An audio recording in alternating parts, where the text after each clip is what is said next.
It is, I believe, Tuesday, the 26th of November, here in Ohio, and got the salt spreader on the truck and the plow here, talking something like 3 to 5 inches of snow for us folks tonight. We'll be getting a strong northwest wind coming out off of Lake Erie, so the lake effect snow machine should kick into action. I think the water temperatures somewhere around 40, 45. We've been having some really cold nightly temperatures down in the teens, but not enough certainly to freeze the lake due to our extended warm temperatures in the fall. I apologize for the background noise. Many of you guys that watch my driving videos know that there's a little bit of funky noise in the background, but I'm trying to minimize that here by holding the camera instead of keeping it on the clamp. If anybody's got any good suggestions for a camera for doing driving videos, I may be in the market. I'm not sure. I just invested in a new laptop, so don't know that I want to fork out a couple $100 for a camera right now, but I've always wanted to upgrade this camera. I've had it 2 years now, and it has gone everywhere with me, never given me any trouble other than having to reset it once or twice, and the thing's been swimming and everything else, being a waterproof camera. So anybody looking for a inexpensive camera, the Kodak Placeboard, if they're still making it, it's not a great camera, but it's what I've made every single one of my 200 videos on, so it's served me well, certainly for a couple years. I think it was a $100 camera. So at any rate, I'm going to check out a job that one of my buddies wanted me to do.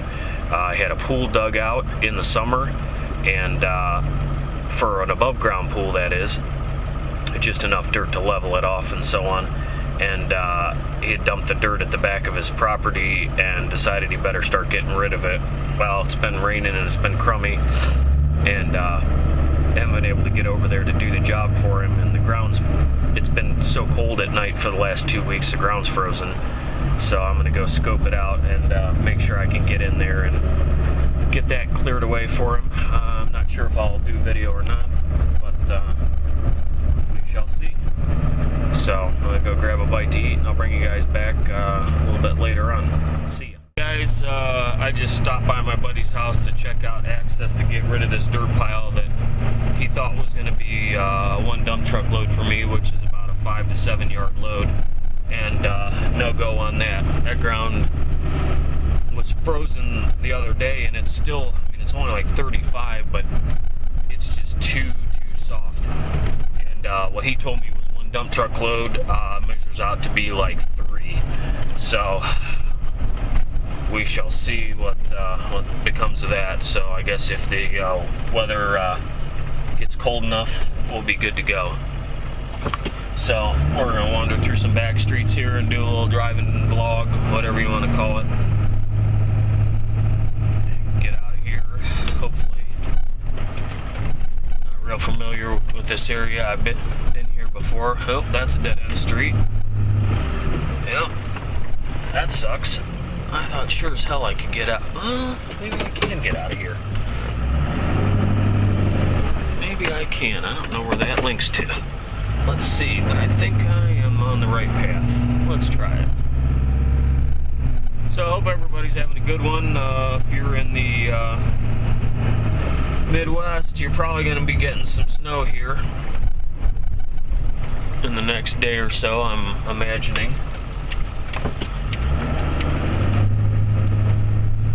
I'm not sure what the weather forecast is for everybody, but I figure I'd get some content up for you guys at least, and probably give you a little walk around to the snow plow and all that. And I got another video to make for another gentleman who asked for a vid, so we're going to do that here later on today.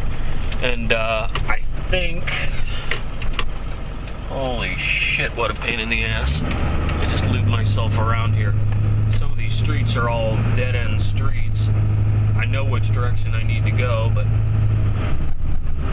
you just never know where you're going to go. This is not my hometown city. It's about 15 minutes north of me. which I should know some of these streets a little better than I do, but they're older developments, and I'm pretty sure this will get me out of here. Anyway, picked up some salt this morning and did all that running around, and oil sprayed my rear bumper on this truck real good. I'm going to be hopefully using the Duramax a little bit later on this season. One thing I never got finished last year, I didn't get that truck oil undercoated and get the rockers and cab corners and all that nice and wet with oil. Here's some leaf cleanup for you, City of Brunswick, sucking up some leaves. Anyway, I got to do that, and I didn't finish the bed liner, where I had to grind it back and we replaced that header panel on the bed. I still need to do that. So I was kind of saving my pennies to buy a regular undercoating gun, not like a shoots gun, but the ones that they use to put in the rhino liner, the actual rubberized type stuff. And my jobber said he could get me one for about $275 or $300, which seemed like a screaming deal. I think he messed up because I've only seen them for about $500. And then you can buy that stuff. It comes in cartridges, almost like a two-part epoxy type cartridge, or a seam sealer cartridge, or any of that kind of stuff. Panel bond, whatever. It comes in cartridges like that are fairly substantial, and supposedly 4 of those will knock out a full-size pickup truck bed. And those kits are only like, I want to say, $100 or $200. I can't remember, but it's a little different than the Raptor liner.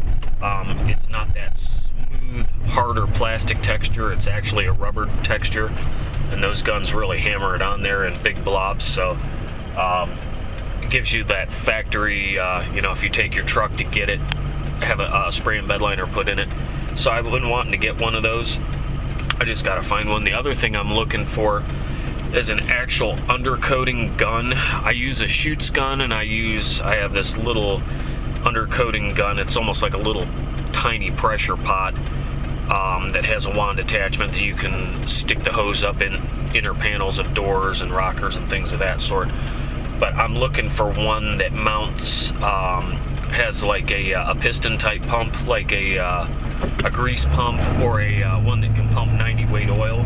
It has an actual gun for it that puts out a lot of material and doesn't take a lot of air pressure to do it. It just forces it through instead of doing like a shoots gun does, where it blows air across it and just sort of mists it. I'm looking for one of those to speed up the oil undercoating process here. It's just a dirty, messy process though, guys. I don't use the asphalt stuff. Rust Free is one of the companies. It's good stuff. It dries up and it flakes off, and I'll mix a little bit of that in with my oil just to give it some darker color so it looks black. But that's kind of the way I do it. I've been talking about this a lot lately, so sorry if I'm boring the hell out of you guys, but so we got that going on, and I got a cop hiding out up there running radar. That's nice. The weather's definitely turning. We did a cleanup job yesterday at the funeral home. Spent 5 hours in 20-degree weather with 20-mile-an-hour winds trying to suck up leaves, and we managed to get it done, which I'm thankful for, because with that snow on the way tonight, that was our last job for cleanup for the season. So we won't have a bunch of leaves trapped under the snow. They were kind of frozen, but we managed to get 95% of it up, so I'm happy about that. And what else is going on? Not a whole lot. I need to get on that Duramax and get the last couple things tidied up so that truck can be the plow truck, and the Super Duty can go in the shop, and get the rust repair done on it. Hopefully don't have to have that thing in the shop for 4 months while I'm doing rust repair on it. All I have to do is I got one cab corner. I might do the other one I'm going to check it out and see if it's getting too soft. So I got one cab corner, both wheel arch panels, and fix the dents on the bed, but that's it. And paint it. I also have a little rust hole by one of the bottom of the wheel openings on the passenger side. And it seems to be typical because last time I checked, they only offer one repair panel for that lower section of the wheel opening, and it's for the passenger side, so it must be just something in the way these things sling material around. So that's what I got going on for now. I'm going to put up another video here in a little bit, and it's going to be for one of my viewers on how to set up your air regulator at the wall for your compressor and for your spray gun and all that. That would be kind of a quickie, but I've done this before, but I like to, when somebody gives a request, I like a reason to make another video on something like that. Keep it fresh. So, alright guys, we'll catch you a little bit later on.